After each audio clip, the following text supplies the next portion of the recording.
So hi everyone and welcome you all to the bankers grid. इस session में हम लोग एसबीआई सर्कल बेस्ड ऑफिसर में आपका exact exam pattern and syllabus है क्या ये समझने की कोशिश करेंगे based on the past years, क्योंकि सब्जेक्ट के नाम पर बहुत सारे टॉपिक्स है जो आप शायद करने लग जाएंगे जिनका एग्जामिनेशन में एक भी क्वेश्चन देखने को नहीं मिलेगा। सो दैट इज वाई इस वीडियो में हम लोगों को डिकोड करना जरूरी है कि एग्जाम पैटर्न के अकॉर्डिंग जो पास्ट 2-3 ईयर्स में आप लोगों के एग्जाम में पेपर कंडक्ट हुए उसके बेसिस पर आप लोगों का सिलेबस क्या है, राइट। अब सेशन स्टार्ट करेंगे उससे पहले क्विक अपडेट आप सभी के लिए, व्हाट्सएप नंबर चेंज हो चुका है। अगर आप बैच में एनरोल नहीं हो, बैच में एनरोल करना चाहते हो, प्रिपरेशन करना चाहते हो तो आप व्हाट्सएप के थ्रू बैच में एनरोल कर सकते हो। इट्स अ कंप्लीट पैकेज जहां पर आप लोगों का सारे सब्जेक्ट्स वेल कवर्ड है सो दैट आप लोगों का एक परफेक्ट आउटकम जनरेट हो।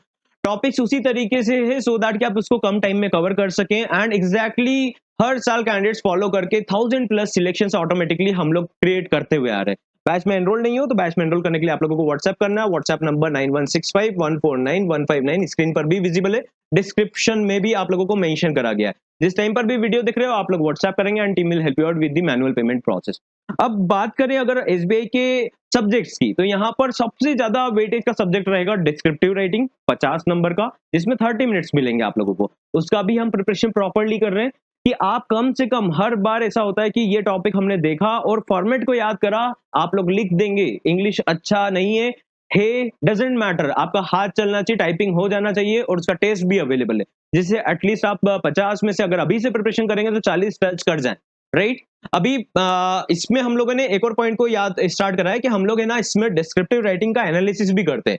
सभी का एनालिसिस पॉसिबल नहीं होता बट डिस्क्रिप्टिव राइटिंग में एनालिसिस से आप लोगों को ये पता चलता है कि आप कहाँ मिस्टेक कर रहे हो। लाइव एनालिसिस करते हैं, जो भी सैंपल हमारे पास में अवेलेबल रहता है, जो भी सबमिट करते हैं, लाइव क्लास में रहते हो तो हम उसका एनालिसिस करते हैं। वहां पर देन एंड देयर मिस्टेक आपको आइडेंटिफाइड हो जाती है कि यस मेरा ये मिस्टेक है, अगली बार रिपीट नहीं करना है, दैट्स ऑल।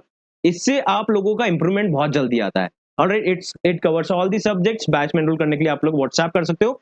इसके बाद में जो इंपॉर्टेंट सब्जेक्ट रहता है इट इज बैंकिंग नॉलेज। अब ये कितने मार्क्स का, ये 40 मार्क्स का। इसमें भी आप लोगों को प्रॉपर टाइम मिलता है, एग्जाम में क्वेश्चन अटेम्प्ट कर सकते हो। बट यहाँ पर कैंडिडेट्स क्या करते हैं, सिंपल सिंपल मिस्टेक कर जाते हैं कंफ्यूजन में, उसकी वजह से उनका टोटल मार्क्स यहाँ पर बैंकिंग नॉलेज में कम हो जाता है। जनरल अवेयरनेस में आप फाइनेंशियल न्यूज और 1 से 2 महीने का अगर आप जनवरी एंड फरवरी का पढ़ लेंगे और मार्च का जितना अवेलेबल रहेगा इतना पढ़ लेंगे and most important union budget, तो आप लोगों का अच्छा अटेम्प्ट हो जाएगा। अभी मैं आपको सिलेबस पूरा डिटेल में बताने वाला हूँ।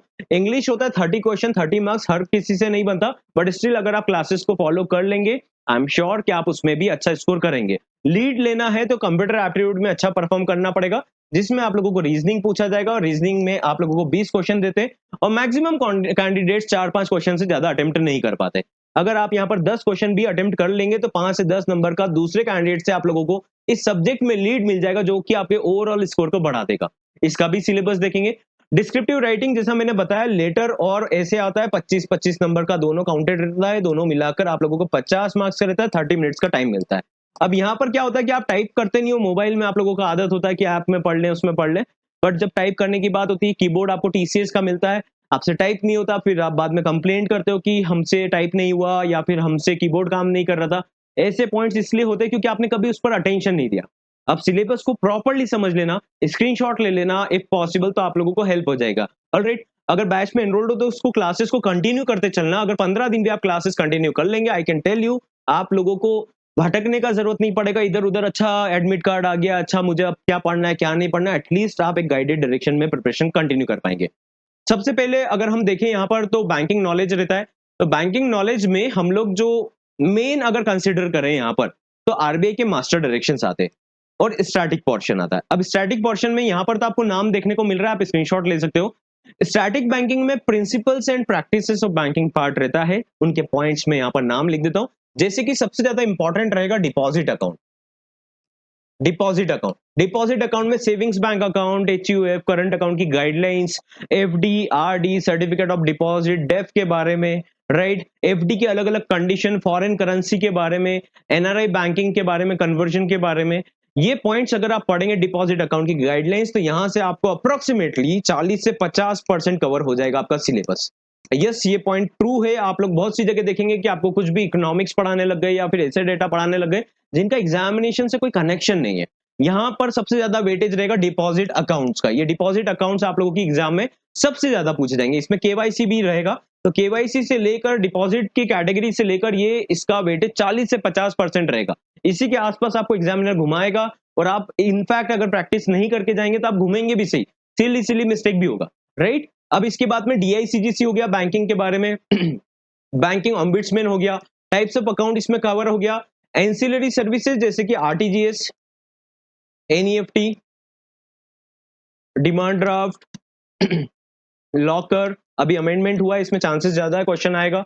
जो नॉमिनी का अपडेशन हुआ उसके अराउंड भी क्वेश्चन घूम के आएगा, बेसिक्स ऑफ एटीएम्स एटसेट्रा। उसके बाद में आता है आपका क्रेडिट का पार्ट, है ना, एसेट के बारे में, एनपीए एटसेट्रा, एसेट्स के पार्ट, यहां से भी कुछ क्वेश्चन घूमकर आएंगे आपके सामने। रिकवरी नॉर्म्स के बारे में क्वेश्चन घूमकर आएंगे। और एक और पॉइंट रहता है that is monetary policy. Monetary policy मतलब अभी क्या परसेंटेज चल रहा है ये नहीं, मॉनेटरी पॉलिसी कैसे काम करती है, ठीक है। अगर उसके बाद भी टाइम मिलता है तो आपके पास में और भी टॉपिक्स है, दैट इज बेसल और पीएसएल। इसमें एक और पॉइंट है दैट इज इंपॉर्टेंट जो आपको नोट कर लेना चाहिए। तो ये है बैंकिंग नॉलेज का सिलेबस जो आप लोगों को कहीं ना कहीं एक बार स्क्रीनशॉट ले लेंगे आपको क्लैरिटी बन जाएगा। मैंने ओवरऑल आप लोगों को यहाँ पर बताया कि आपको डिपॉजिट अकाउंट के ऊपर सबसे ज्यादा वेटेज देना है, इसके बाद में एंसिलरी सर्विसेज के ऊपर ज्यादा वेटेज देना है, इसमें केवाईसी भी आ गया, इसमें बेसिक्स आप लोगों का सब कुछ आ गया, बीएसबीडी अकाउंट से लेकर सभी गाइडलाइंस आ गई, ठीक है। करंट अकाउंट के नॉर्म्स, एक्सपोजर नॉर्म्स सभी आ जाएंगे। फिर एसेट पार्ट पढ़ना है, रिकवरी पार्ट पढ़ना है, इसके बाद में आप लोगों का इंपॉर्टेंट बनेगा दैट इज डिजिटल बैंकिंग और एनईएफटी, आरटीजीएस एटसेट्रा। इसके बाद में आप लोगों का बेसिक्स ऑफ बैंकिंग जैसे कि बैंकिंग ऑम्बुड्समैन, डीआईसीजीसी, डेफ के बारे में एटसेट्रा, टाइप्स ऑफ फॉर्म्स के बारे में, लॉकर आ जाएगा, इसमें एटीएम्स आ जाएंगे। और इसके बाद में टाइम बचता है तो आप लोगों को पीएसएल तो करना ही करना है और साथ में बेसल भी पढ़ना है और मॉनेटरी पॉलिसी। इतना सिलेबस कर लीजिए आप, आपके एग्जाम में देखेंगे 90% यहीं से कवर हो जाएगा। बट इसमें भी बैक टू बैक क्वेश्चंस पूछे जाते हैं जो हम लोग उसी तरीके से कवर करते हुए चल रहे हैं, क्योंकि इतना ज्यादा आप लोग अगर मल्टीपल टॉपिक्स पढ़ने लग जाएंगे, स्पेशली इकोनॉमिक्स पढ़ने लग जाएंगे, वो आपके सीन नहीं है। जनरल अवेयरनेस में आप लोग उलझेंगे, आप लोग सोचेंगे 6 महीने का पढ़े, होगा कुछ भी नहीं, पढ़ नहीं पाएंगे। मैक्सिमम कैंडिडेट्स इसी सब्जेक्ट में उलझते हैं, जिसकी वजह से ये वाला पेपर भी बिगाड़ेंगे, डिस्क्रिप्टिव राइटिंग भी बिगाड़ेंगे, कंप्यूटर भी बिगाड़ेंगे, सब कुछ बिगाड़ेंगे। आप लोगों को ये इंश्योर करना है 30 मार्क्स का तो रहता है, बट यहाँ पर आप लोगों का नेगेटिव मार्किंग बिल्कुल नहीं है। तो आप लोगों का जो सिलेबस आप लोगों को ध्यान रखना है वो banking and financial news and monthly current affairs. Monthly current affairs कितना पढ़ना है आपको? मंथली करंट अफेयर्स आप लोगों को 2 से 3 महीना पढ़ेंगे, दैट इज सफिशिएंट, उससे ज्यादा नहीं पूछा जाएगा। स्पेशली अभी बजट आया है, यूनियन बजट आया, तो अब मैक्सिमम क्वेश्चंस उसी के अराउंड में होंगे। अब बैक डेटेड डेटा आपके इतने काम का नहीं रहेगा जो फाइनेंशियल न्यूज करेगा। नया बजट आ चुका है, बहुत सारी चीजें उसमें इंट्रोड्यूस हो चुकी है। यहाँ पर हम आरबीआई सर्कुलर्स भी 2 से 3 महीने का कवर करेंगे जो कि आपके काम करेगा। इतना पढ़ेंगे, इट इज ओके। इसमें 5 से 10 नंबर भी टारगेट करेंगे तो चल जाएगा, do not worry about it. और इसके चक्कर में दूसरे टॉपिक को नहीं छोड़ना है। हमने आप लोगों को ये डाउनलोडेबल फॉर्म में भी दे दिया है, तो ये वाला पॉइंट आप लोगों के लिए डाउनलोडेबल फॉर्म में प्रिंट करो इसको, मंथली मैगजीन को, और जितना पॉसिबल होता है याद कर सकते हो करते जाइए, जो छूटता है वो छोड़ दीजिए। इतना पैनिक नहीं होना है इसके सिलेबस को लेकर, क्योंकि यहाँ पर क्वेश्चन बनाना बहुत डिफिकल्ट बनेगा। अब आता है इंग्लिश। इंग्लिश में क्या सिलेबस बनता है? 30 क्वेश्चन रहते हैं। रीडिंग कॉम्प्रिहेंशन 7 से 8 नंबर का आप लोगों की एग्जाम में पूछा जाएगा। सेंटेंस रीअरेंजमेंट 4 से 5 नंबर का 100% आपको एग्जाम में देखने को मिलेगा।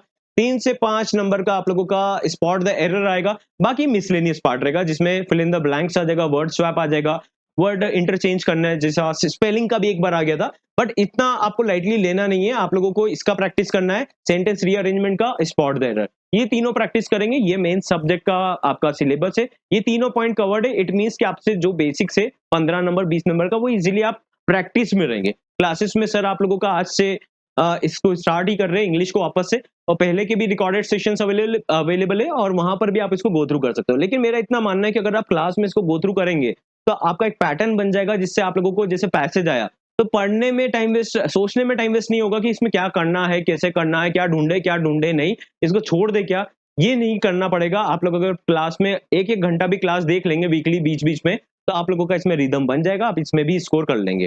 कंप्यूटर एप्टीट्यूड में आप लोगों का रीजनिंग आता है एग्जाम में, और इसका सिलेबस मैं प्रॉपर्ली समझा देता हूँ। इसमें रीजनिंग आएगा आपकी एग्जाम में, और रीजनिंग में भी मशीन इनपुट कोडेड वाला आता है। लास्ट ईयर आप लोगों को 1 से 2 क्वेश्चन कंप्यूटर अवेयरनेस के भी देखने को मिले थे, बट उसका मेन वेटेज नहीं रहता है, यहाँ पर रीजनिंग पूछा जाएगा। कंप्यूटर एप्टीट्यूड का मतलब होता है मशीन टाइप का रीजनिंग, है ना, कोडेड टाइप का रीजनिंग। मशीन इनपुट आउटपुट ऐसा एक भी साल नहीं गया कि आपकी एग्जाम में नहीं आया। 4 से 5 नंबर क्वेश्चन आ सकते हैं। डायरेक्शन सेंस, इनइक्वालिटी और ब्लड रिलेशन, ये भी कोडेड आएगा। अगर आप ये सिलेबस कंप्लीट कर लेते तो आई बिलीव कि आप लोग 10 से 12 नंबर एग्जाम में ला सकते हो इजीली। ये वाला पोर्शन कौन कौन सा, machine input, coded direction sense, coded inequality and coded blood relation. ये भी संडे से क्लास आप लोगों का स्टार्ट हुआ है और इसमें आप लोगों को सर वापस से ट्रिक्स के साथ में पढ़ा रहे हैं कि एटलीस्ट 20 में से आपको पूरा सिलेबस नहीं कवर करना है। यहां तक जाकर सीटिंग अरेंजमेंट पजल इन पर मत उलझना, इतना टाइम है भी नहीं और इतने नंबर का आएगा भी नहीं। आप लोगों को 20 मिनट का टाइम मिलेगा, 20 मिनट में आप 10 क्वेश्चन 12 क्वेश्चन कर लेंगे, बाकी तुक्के में से नंबर लेकर आना है। ये 4 टॉपिक आपको करना है, ये पूरा आपका सिलेबस है। कोडेड रीजनिंग इसमें पूछा जाता है। डिस्क्रिप्टिव राइटिंग में आप लोगों का वेटेज इस टाइप से रहता है कि आपको लेटर भी आता है और ऐसे राइटिंग भी आता है। सिलेबस क्या है, इसमें फॉर्मल लेटर रहता है और इनफॉर्मल लेटर रहता है। फॉर्मल और इनफॉर्मल। अभी 2 साल से आप लोगों को 3 क्वेश्चन और में आ रहे हैं। ये क्वेश्चन आता है लिखा हुआ कि इसको लेटर लिखिए, और करके देता है, फिर पूछता है इस या तो इसको लिखिए, है ना, एक और क्वेश्चन देगा, या तो फिर और करके देगा 3 क्वेश्चन। तो अभी 2 साल से तो आपको 3 लेटर के ऑप्शंस आ रहे हैं, जिनमें से आपको एक पर लेटर लिखना है। हम जो फॉर्मेट याद कर रहे हैं, आई एम श्योर कि आप लोग उसका प्रैक्टिस भी कर रहे हो और उसमें डेफिनेटली आप लोग अच्छा स्कोर कर लेंगे। अच्छा, उसमें बहुत टाइम लगेगा, रॉकेट साइंस है बिल्कुल नहीं। अगर आप कर लेंगे उस फॉर्मेट को, एक बार क्लास में देख भी लेंगे, आई एम श्योर कि 2 से 3 क्लास आपने देख लिया तो 20 से 22 नंबर लाने की कैपेसिटी आप रख सकते हैं, राइट। अब ऐसे राइटिंग के बारे में बात करें तो ऐसे राइटिंग में आपको 2 क्वेश्चन और में देखने को मिलते हैं। ऐसे में आप लोगों को अराउंड 250 वर्ड्स लिखना रहता है, 250 वर्ड्स, दोनों का कंपोजिट टाइम आप लोगों को मिलता है लेटर और ऐसे को मिलाकर 30 मिनट्स का। और यहाँ पर लेटर में आप लोगों को 150 वर्ड्स के आसपास लिखना होता है, नॉट एग्जैक्टली कि आपको 150 वर्ड ही लिखना है, लेकिन 150 वर्ड्स के अराउंड में आप लोगों को लेटर लिखना होता है। जो फॉर्मेट के थ्रू ही आपको लाइंस मिल जाएगा कि हर लेटर में वो लाइन चलेगा, सेम हम लोग फॉलो कर रहे हैं कि ऐसे राइटिंग में भी आप लोग उन्हीं लाइंस को फॉलो कर पाए, बस टॉपिक नेम और टाइटल नेम चेंज करें, उससे आपका काम हो जाएगा। अगर आप उसको देख देख कर लिखने का 5 बार 6 बार प्रैक्टिस कर लेंगे वेबसाइट पर, आई एम श्योर कि आपसे ऐसे भी बनेगा, लेटर भी बनेगा। बट उसके लिए आप लोगों को थोड़ा जागने की जरूरत पड़ेगी। सोच हटाकर उसको कर्मा में कन्वर्ट कीजिए, एक्शन में कन्वर्ट कीजिए। अगर 1 घंटा भी आपने प्रैक्टिस कर लिया, वीकली 2 से 3 घंटा भी दे दिया, तो आप लोग 30 से 40 नंबर यहाँ पर लेकर आ सकते हैं। तो ये था आपका सिलेबस। आई होप आप लोगों को समझ में आया होगा कि सिलेबस है क्या। 1 से 2 क्वेश्चन कंप्यूटर अवेयरनेस के भी पूछे गए, बट कंप्यूटर एप्टीट्यूड में मेन आता है रीजनिंग, कोडेड आता है, और ये बैक टू बैक आ रहे हैं। 4 क्वेश्चन जो आपको देखने को फ्रंट में मिल रहे हैं, ये बैक टू बैक आ रहे हैं। ये 4 टॉपिक ही आपने कर लिए तो 10 प्लस नंबर आप लाने की पूरी क्षमता रखेंगे। इंग्लिश में आप लोगों का reading comprehension, sentence rearrangement, spot the error, ये बैक टू बैक आएगा। बाकी मिसलेनियस में आपको 5 से 10 नंबर का कुछ भी आ सकता है उसमें। जनरल अवेयरनेस में आपको मंथली करंट अफेयर्स आते हैं, लेकिन आप लेटेस्ट 2 से 3 महीने से ज्यादा बिल्कुल मत पढ़ना। कोशिश करना लेटेस्ट वाला पढ़कर जाएं, यूनियन बजट वाला पढ़कर जाएं। और मैंने आपको बैंकिंग नॉलेज का वेरी स्टार्टिंग में ये पॉइंट समझा भी दिया। आई होप आप लोगों को समझ में आया होगा। अगर आपको ऐसा कंफ्यूजन होता है कि ये पढ़ना है क्या, वो पढ़ना है क्या, ये सब टॉपिक्स छोड़ देना, केवल कोर बैंकिंग के टॉपिक्स पढ़ लेना। क्लास में जो पढ़ाया जा रहा है आप लोग उसको गो थ्रू कर लेंगे। आई एम श्योर कि आप लोग अच्छा परफॉर्म करेंगे एग्जाम में। इसका स्क्रीनशॉट ले लीजिए, राइट। चलिए मिलते हैं नेक्स्ट सेशन में। Have a great day. Preparation start नहीं करा, प्रिपरेशन कर लीजिए, अलार्मिंग टाइम है, आप यूटिलाइज करेंगे तो आपका बेनिफिट होगा। बैच में एनरोल्ड हो तो भी आप लोग प्रिपरेशन करते चलिए। ऐसा नहीं है कि बैच में एनरोल्ड है लेकिन हमारा मन कहीं और लगा हुआ है, हम फैमिली फंक्शंस में लगे हुए। अभी जैसे होली का फेस्टिवल आएगा, मार्च का टाइम रहेगा, अपने आप के लिए थोड़ा थोड़ा टाइम निकालिए। रात में लाइव क्लास होता है, लाइव क्लास नहीं देख पाते हो रिकॉर्डेड क्लास देखिए। लेकिन अगर आप एक एक दिन को यूटिलाइज करेंगे, आई एम डैम श्योर आप लोगों के स्कोर में बहुत ज्यादा इंप्रूवमेंट देखने को मिलेगा। आप लोग खुद सोचेंगे कि यस, हम लोगों का परफॉर्मेंस बेटर हुआ है। क्यों बेटर हुआ है? क्योंकि कंसिस्टेंसी से आपने 15 से 20 दिन 25 दिन पढ़ लिया। इट इज गुड इनफ, क्योंकि मैक्सिमम कैंडिडेट्स डिस्ट्रैक्टेड प्रिपरेशन करने वाले, आप लोगों को पता है। हर साल हम लोग कैंडिडेट्स को देखते हैं कि प्रिपरेशन करने के नाम पर केवल डिस्ट्रैक्शन में प्रिपरेशन करते हैं। अच्छा ये करना है, अच्छा वो करना है, ऐसे ही करते। करने वाले कैंडिडेट्स करना स्टार्ट कर देते हैं। केवल क्वेश्चन करते रहोगे ना, इसका मतलब आप आपकी क्यूरियोसिटी को बस सेटिस्फाई कर रहे हो कि अच्छा ऐसा हो जाएगा तो आप पढ़ लेंगे, या फिर ऐसा हो जाएगा तो पढ़ लेंगे। ये सब चीजों में मत उलझना, अपने आप का एक ऑडिट करना, सेल्फ ऑडिट बैठकर कि मुझे पढ़ना है और मुझे थोड़ा स्टार्ट करना है। आज मन नहीं कर रहा है, आज का दिन जा रहा है, तो केवल 30 मिनट्स पढ़ लूं, 15 मिनट पढ़ लूं। अगर एक बार आपने मोमेंटम डेवलप कर लिया, ट्रस्ट में आप लोगों को बिल्कुल आलस नहीं आएगा प्रिपरेशन करने में। ऑलराइट, मिलते हैं नेक्स्ट सेशन में। Have a great day.